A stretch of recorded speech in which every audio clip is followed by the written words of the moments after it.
My standards for men used to be, I only want to date a guy that barely likes me. I want to have to win over this guy. I like guys that are incredibly hard to get, borderline impossible, because the feeling of getting them is so intense, is so exciting, is so explosive that it boosts my self-esteem in a way that nothing else does. Okay, so not only did I have low standards for like how I was treated, but my standards were also toxic. Okay, I wanted to date a guy that was so hard to get that by the time I got them, it felt like I had run 6 marathons in a row. Like it was the exhaustion, but then the satisfaction. It's drug-like. Okay, and that's what I used to look for.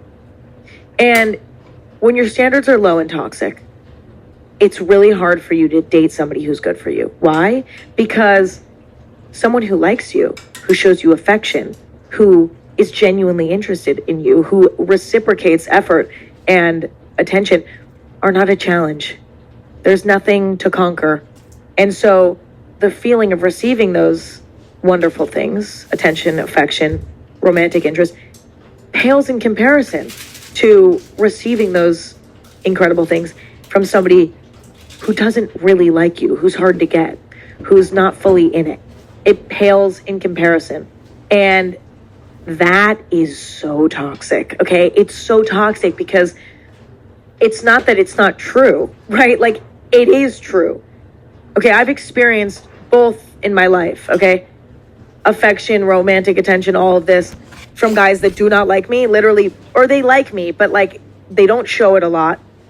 I'm constantly questioning it, and they're in and out. You know, they're in and out emotionally. I've experienced that and the excitement that is, and I've experienced a healthy situation where the feelings are just mutual, or not even mutual. The feelings are genuine and available. There's no shortage of affection and romantic feelings, and it's just there, and I don't have to fight for it. And I can tell you that nothing pales in comparison to that toxic romantic attention. Like, nothing compares. It is truly drug-like. But drugs are not good for you. They're just not. Their potentially most unhealthy part is how good they feel, but how bad they are for you. Like, that juxtaposition is the worst part about it, right? It's like, if drugs made you feel bad and were just really bad, it'd be like, well, stay away from those. The problem with drugs is that they feel really good and they're really bad for you. That's the problem. So yeah, you should really give this guy a solid chance, okay? Because the only way to sort of grow through that toxic habit of dating guys that don't like you, the only way to get through that is to date a guy that's good for you, and is to figure out how to be satisfied with normal romance and normal affection. And you can't do that when you're dating toxic guys. You just can't. So I really think you need to give this guy a solid chance, okay? Give him a solid chance. And I can't define what a solid chance looks like, unfortunately. Like, only you can figure that out. But I would say, you know that it's not working if you get to a point where you truly feel like you're fooling yourself and this person, you know, where you're like, okay, at this point, it's been, you know, X amount of months, perhaps even a year, perhaps even 2 years, and I'm just not feeling it. The feelings just never came. And at this point, it's starting to feel unfair to them and to me that we're in this situation. And it just feels irresponsible at this point. The likelihood that, you know, it's going to work out is low enough now that it's just, I got to let it go. And that's okay too, right? You might give this guy a chance and really, really give it a solid go, and it just does not work out. And there's a chance that he's just not for you. Like, that's totally fine too, right? As long as you gave him a solid chance, you can move forward knowing that you, number one, are taking steps to get over your toxic habits.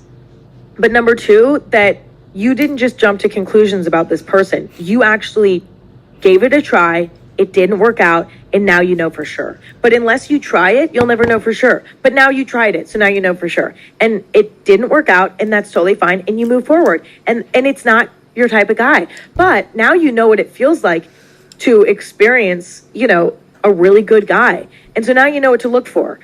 There's someone out there that has the same traits that this guy has, but is, for whatever reason, more of a click for you. And it is sort of unfortunate how somebody on paper can look like the perfect person for you. They have every single trait that you're looking for, but for some reason, it's just not right. Love and romance is sort of unexplainable. It's almost like cosmic. We can try to explain it or, be like, well,